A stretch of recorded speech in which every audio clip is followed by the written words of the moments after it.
Warcraft 3, you were my favorite video game of all time. You were the perfect real-time strategy game. I played you for tens of thousands of hours in college. I was ranked in the top 1,000 players in the entire world in Warcraft 3 during vanilla Warcraft 3. I loved this game. I played Dota on the original Warcraft 3. For 10,000 plus hours. That's why I got a C- in college when I graduated. Warcraft 3, I love you, I love you, I love you. But what happened to Reforged? You were supposed to make it better. You were supposed to make it better. They promised improved cinematics. They promised improved character models. They promised 4K. They promised everything would get better with Warcraft 3.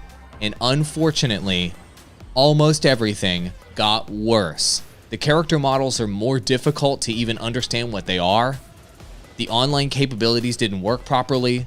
You couldn't even play other people in the same ways that you could before. The cinematics were not delivered in the way that they promised. In fact, they were exactly the same, if not worse in some cases. It was a classic case of what, Andrew Perrin? Oversell and grossly underdeliver. That's right, it sure was. And the problem here is that this game already had a thriving community of content creators. One of our favorite content creators, actually, Grubby, was one of the top guys for this. Let's show what happened to the content creator community when it comes down to the numbers. It's so sad. It was a thriving community 10 years after launch, and then look what happened. We'll run down the numbers. This is the top creator for this game.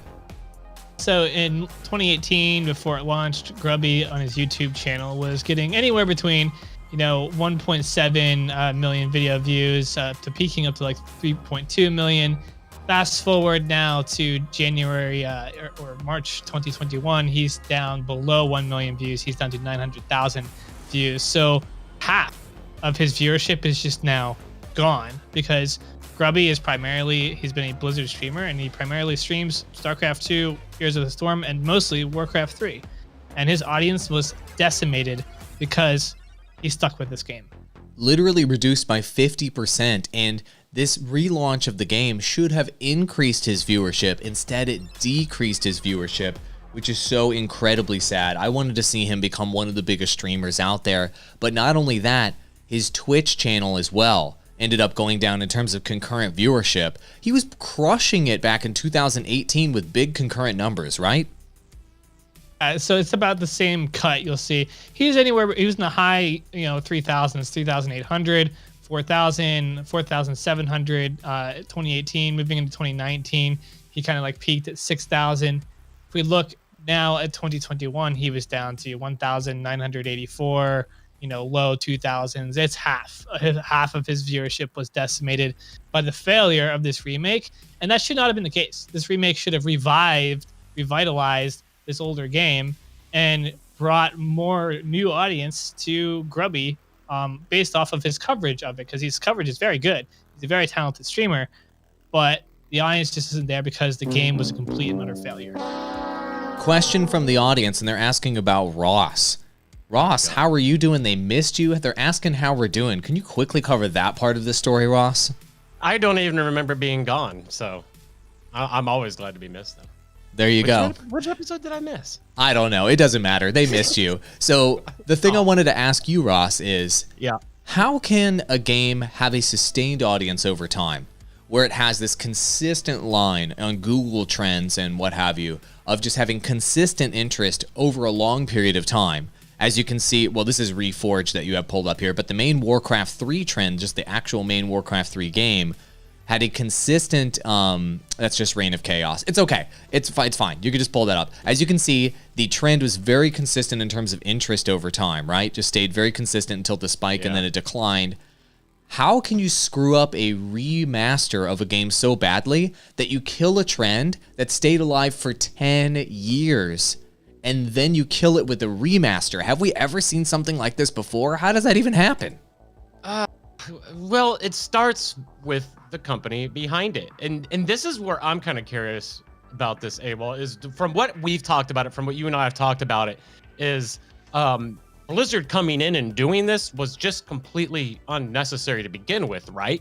Like, was this? It felt like when they said that they're going to do it with this game, that it was a very blatant money grab, and that's about it. Like, there was no other reason to really even go in and do this.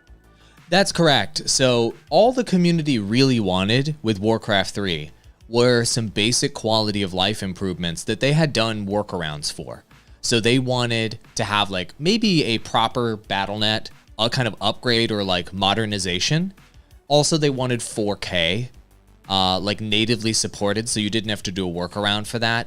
And they also wanted other kind of like modern quality of life stuff in terms of your controls and your input and stuff like that, that modern games had that this old game did not have because it was released in the early 2000s. That's it. That's all the community actually wanted. And so they promised, Blizzard promised, we're going to give you that and we're going to deliver all this other stuff on top. So obviously everybody celebrated that. However, and there's so much dunking happening right here on the game. There's like comparisons of, anyway, StarCraft 2 and what have you. So that was all they wanted, was quality of life, but they instead downgraded the entire experience for every user. And that's the part of the story I didn't cover yet. What happened when they relaunched this thing is they made it so that they locked you out of the classic version of Warcraft 3. So you couldn't go back and play that version, and they made it so you could only play the new busted version. And so everybody that had been staying on board with this trend, thriving esports community, thriving creator community, YouTubers, Twitch streamers covering this game, getting 4,000 concurrent viewers like we just covered, could no longer cover this perfect real-time strategy game that just needed a couple quality of life improvements. They were now stuck with a busted product from Blizzard. And here's the disgusting part. They didn't do any patches for the game for months and months and months and months. Until recently, right? And Perrin, you want to go ahead and pull this patch up. They did just this teeny tiny eensy weensy patch out of nowhere. And the community reaction, if you pull up the comments here, can you read a few of these comments from the community? It's really illustrative of what happened in terms of the communication between them and Blizzard. Like, oh, great to hear from you guys again. You know, excited thinking it was a bigger update. Oh, well, I guess it's fine. Thanks for the update. It's very small news is better than radio silence. They're happy that there's anything, basically, because there has been radio silence for a long time. And I think most fans just accepted the fact that this was a complete failure and Blizzard was just going to move on. So that the fact that there's any updates at all is surprising to them because they just assume that this thing is done, this thing is finished, and it's not being fixed. And this was a relatively small update done last month in March that just fixed, like, it's not a very long set of patch notes. It's pretty small. So it's a very, very minor fix, but they're happy to have anything. Now the bar is set so low because the game is so bad that the fans are like, well, we'll take anything. We'll take anything. We'll take any update. We'll take any fix. That means somebody, at least somebody at Blizzard, is paying attention, right? I mean, this game is built on love, and they just need any sort of attention at all to feel like everything's going to be okay. Ross, what's on your mind, buddy? I just want to get this timeline straight here. Okay, so when did this game release? The newest. You're talking about the Reforged? Yes. It dropped like a year and a half ago, I believe. Okay. A year and a half ago. Yeah. And so this update that Perrin just talked about was 21 days ago, I think is what I saw on there. That was the first communication or anything they've had? No, that wasn't the first updates? Communication, but there was a long period of time, months and months and months, before this update where there were no communications. So what happened is the game launched, they did a couple small patches to fix the game, then the CEO went on to BlizzCon and apologized to everybody and said, oh, we're sorry. Oh, we're so sorry about Warcraft 3. We'll do better. Then they did nothing for months and months and months and months with this game after he said he was so sorry. And then out of nowhere, they do some little teeny tiny patch. And so at this point, the Warcraft 3 community has literally been cut in half since pre-Reforged. And so now the small community that's left is like, okay, I guess we'll take whatever scraps we can get. That's the timeline, bro. It's like this unbelievable story of apathy where Blizzard overpromises, underdelivers, then apologizes publicly, and then doesn't even do what they promised after the apology. You want to talk about ways to just crush the trust that you would any trust you had left with your community. You screw up, you promise you're going to fix it, then you don't fix it after you promise you're going to fix it? What else do they have to do to destroy their credibility? Ross, isn't there another remaster in the pipeline for Blizzard? And should we be concerned about it?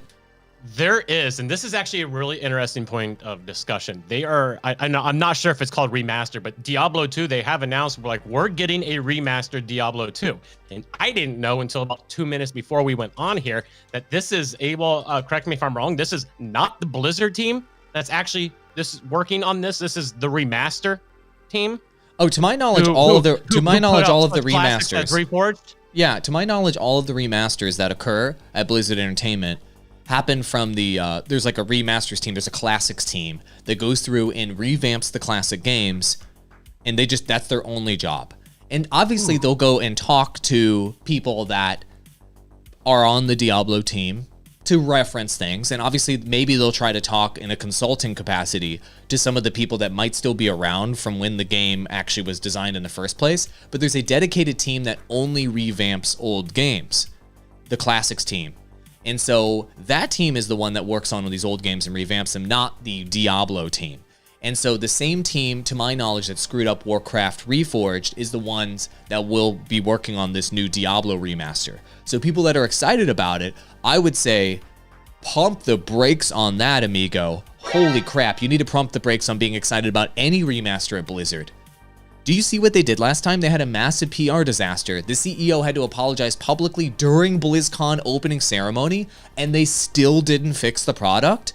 Does that tell you how many SHITs they give about you as a consumer? They give less than 0. They give negative 1 million cares about you as a customer. That's what that tells me. So I would be very concerned for everybody who's excited about this remaster.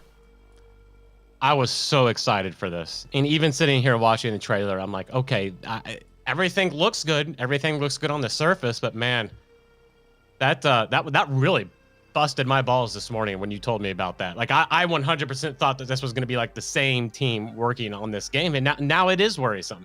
Now it's very worrisome. And didn't you say? And I'm literally just going to read your quote that you wrote down here, word for word, AWOL.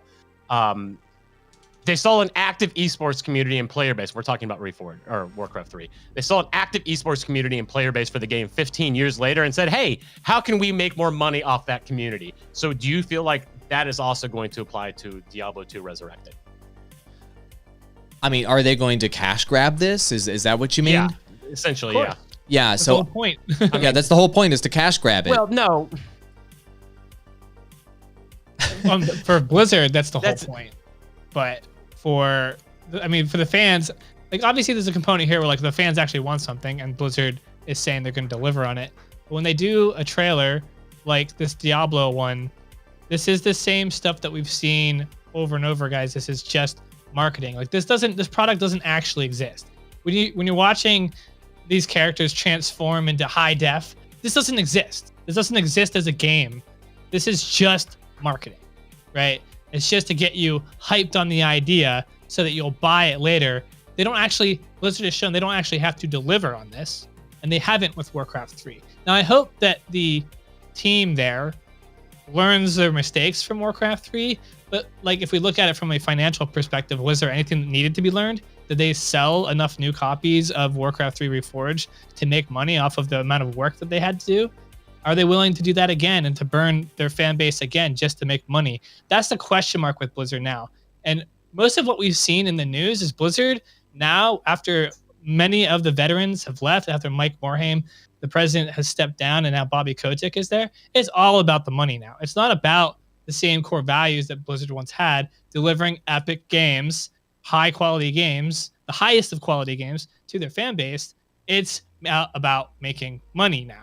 And if they're going to make money on a Diablo 2 remake, just like they did with Warcraft 3, they're going to market you that it's going to be amazing. What they're going to deliver is going to be a different thing. I'd like to correct something I said earlier.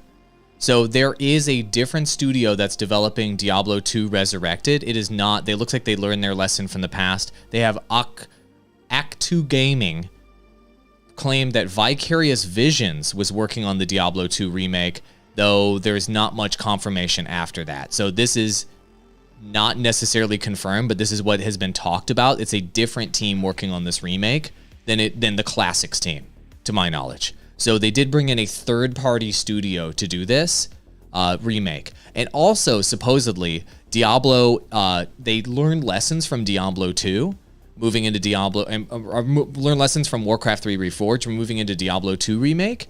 And it looks like they are making it so that you can toggle on and off the major differences, maybe, between these games, and that they're looking to keep the original game intact, even with the remaster of Diablo 2.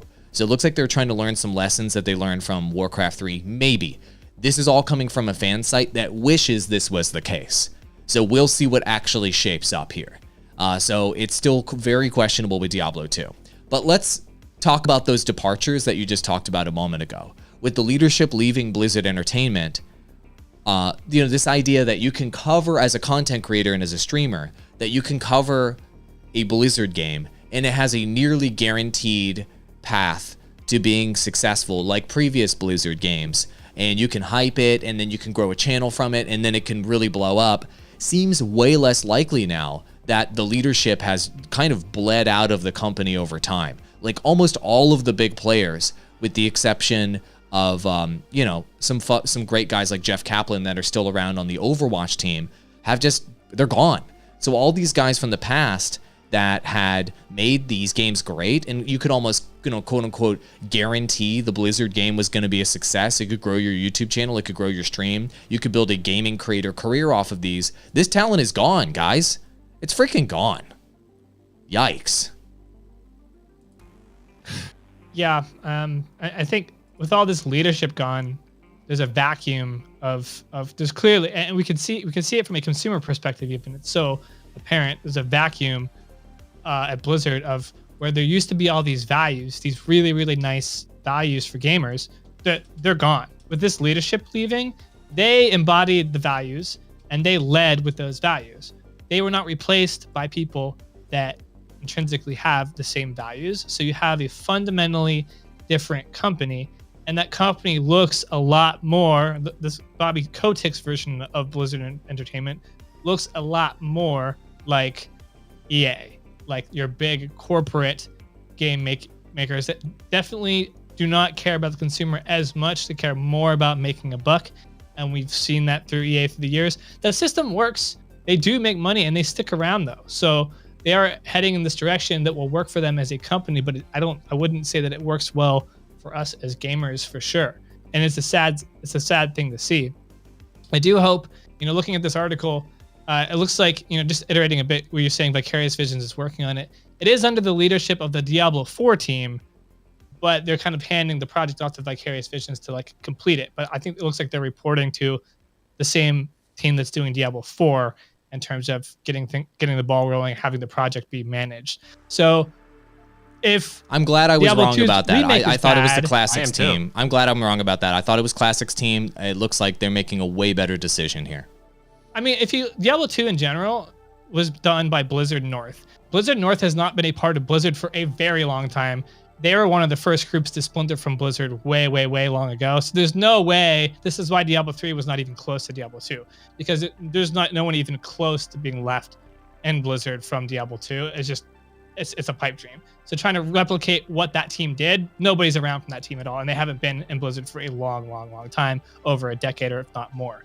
So what this does tell me though is, and I know we were talking about Warcraft 3, but this is the thing we have to look at as creators, is when we're looking at things that happen like Warcraft 3, what does this tell us about the future? Look for clues. If this team is reporting to the Diablo 4 team, if the Diablo 2 remake is bad, this also could clue in you to whether or not Diablo 4 is going to be great. Because if the leadership is bad on the Diablo 2 remake, it's very likely the leadership will also not be good on Diablo 4, because technically they're the same leadership team. So now it's all going to be coming down to who is the leader on those two projects, whether or not they're going to be good or not, or deliver at least on the vision. At this point, whether it's good or not, I think it doesn't really matter. It's a remake. I think it needs to deliver on the promise, and they need to make up. They need to make up for this fact that they didn't do that with Warcraft 3. If they want to keep some of their core PC gamer consumers. or they can just say screw them and go to mobile, aka Diablo Immortal. I don't know. I don't see them actually worrying too much about consumers anymore, as long as they can make money off this stuff, and they clearly are going to. I agree, and I don't know if I hit the Restream ad earlier, so I'm going to do it. This podcast is sponsored by Restream. Why live stream to one platform when you can simultaneously live stream to every platform to discover new audiences faster using Restream.io? A big thank you to Restream for sponsoring the show. Why a live stream to one platform? Why cover one Blizzard game when you can cover every failing Blizzard game? No, seriously, why would you live stream to one platform when your entire career can go down? When Mixer goes out of business, when your YouTube channel gets copy striked, when your Twitch channel gets DMCA struck into oblivion, why are you going to risk it all? Use Restream.io and stream to multiple platforms at the same time like we do. We're live on Trovo, DLive, Twitter, Twitch, YouTube, Facebook, gaming. We're all live on all of them at the same time because we only recommend things to you that we actually use ourselves. Be sure to check out Restream if you want to grow faster as a creator. And I would like Ross. It looks like somebody gave us a super chat here. Nate Robbins gave us a hippo. Look at you, Nate. Thank you for the super chat, buddy. Hippo character with stars growing. It's so funny on Restream chat. It fully describes what the super chat is. Hippo character with stars growing, his eyes pumping his arms in the air with the word hype pulsating above him. It describes in great detail to us through Restream chat. So thank you very much for that. Thank you very much for that. So let's go ahead and talk about our final thoughts here on Warcraft 3. Do we think that Warcraft 3 can make some sort of comeback? Is this most recent patch with Warcraft 3 Reforged going to rekindle the game? Thumbs ups or thumbs down, starting with Perrin? Thumbs down. I mean, yeah, we look at this change as a very, very small change. And what we see happens, this is very common. Now, whenever there's a big PR kind of stink and a lot of these gamers, they're upset, they're disgruntled at the game development company, they will kind of like thread the gamers along with the most minimal updates possible. And now that the bar is so low, the expectation is so low. I mean, look at the comments. I mean, the comments here are like, we're just so happy you even said anything to us, or that there was anything at all. Like literally anything is better than radio silence. They'll take anything at this point. You get the gamers to that point, and then you string them along with the most minimal updates possible. And now you've had to do the least amount of work and you make the most amount of money in terms of a cold, hard corporate perspective. That's how you min-max your profit margins on a project like this. That's especially a loss. And we see this happen a lot in the gaming industry. And it's going to continue to happen here with Warcraft 3. It's not going to be redeemed. They're not going to build it back up like a No Man's Sky. They're not even going to do as well as CD Projekt Red with Cyberpunk, most likely. They're just going to string the gamers along, give them the most minimal stuff that they can latch on to, but it's not going to transform it into anything that it used to be previously. Ross, thumbs up or thumbs down for Warcraft 3 Reforged moving forward? It's thumbs down for me. And let's just take the game out of it altogether. If your fan base does not have trust in your leadership, if your fan base does not trust your vision, and if you've given your fan base literally no reason to trust either of those things, then it's doomed for failure. That's how it is with any product, and it just so happens that Warcraft 3 Reforged is this product here. It's thumbs down. Makes sense. I'm going to say the same thing. I think Warcraft 3 as a trend is now basically it's not decimated. It's decreased by 50% from before Reforged, and I think it's going to continue to decline by another 20 to 30% over time. Unfortunately, massively negatively impacting creators like Grubby and Witty and the others that are a part of this community and the esports community that have grown out of it.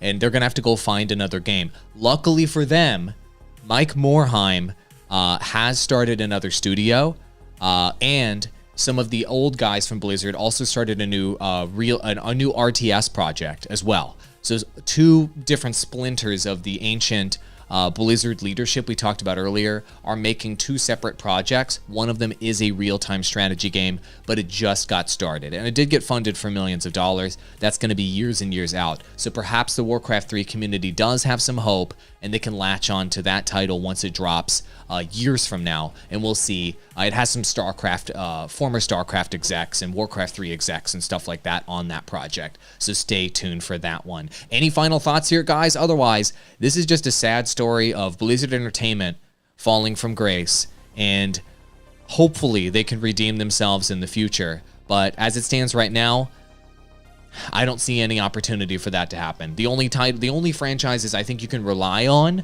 at Blizzard Entertainment right now, franchise you can rely on from Blizzard Entertainment right now is the Overwatch franchise, because the leadership there is still fantastic with Jeff Kaplan, and the Warcraft franchise is still, with World of Warcraft, is still solid.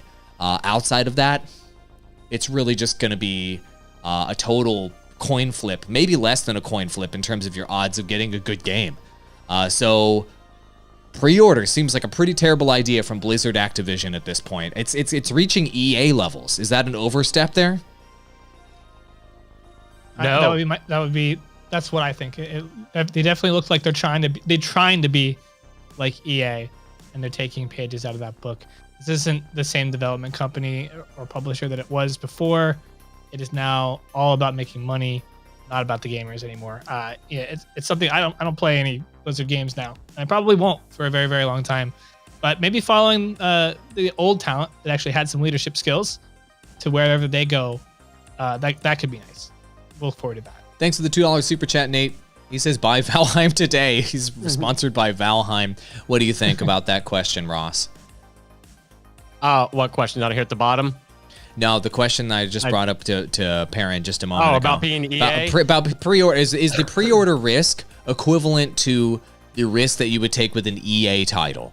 Because EA has completely destroyed their reputation. You should never pre-order an EA game. Should you never pre-order a Blizzard game too? Have they reached EA levels of mistrust?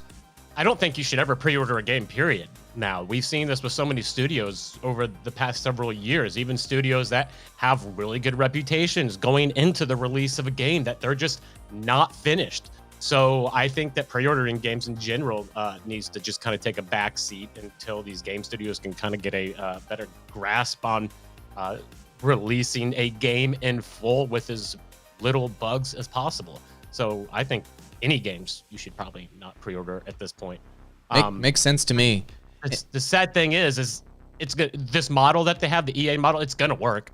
They're gonna make a lot of money off of it, and they're gonna keep doing it. I think that's the saddest takeaway from all of this. Makes sense. And there's a great relevant comment here from X1 Found Snipers saying, before you guys end, did y'all play Outriders full game or not yet? So the reason why I want to address that, I haven't played the full game yet, but I did drop about 30 hours into the demo. And the reason why I wanted to bring that up is the trend that Outriders is showing us right now of giving gamers a demo prior to purchasing the game.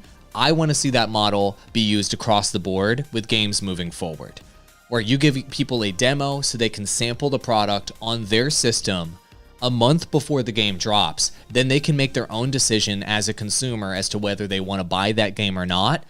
In that scenario, playing a demo and then pre-ordering something, thumbs up, because you actually tried before you buyed in that case, right? And so I like that pre-order model. So Outriders did a great thing there, and I will be playing the full version of Outriders as a result. But just pre-ordering based on a trailer, as we've seen over and over and over again, that is a recipe for disaster.